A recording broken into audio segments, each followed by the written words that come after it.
You ask Tiger to solve. This deals with linear equations with one unknown. The final result is y equals 7. Let's solve it step by step. Simplify the expression. Expand the parentheses. Simplify the arithmetic. Combine like terms.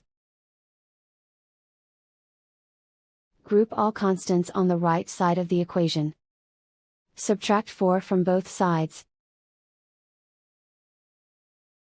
Simplify the arithmetic.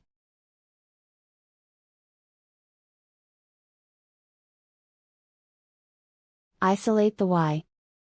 Divide both sides by -4. Cancel out the negatives. Simplify the fraction. Cancel out the negatives. Find the greatest common factor of the numerator and denominator. Factor out and cancel the greatest common factor. And so the final result is y equals 7.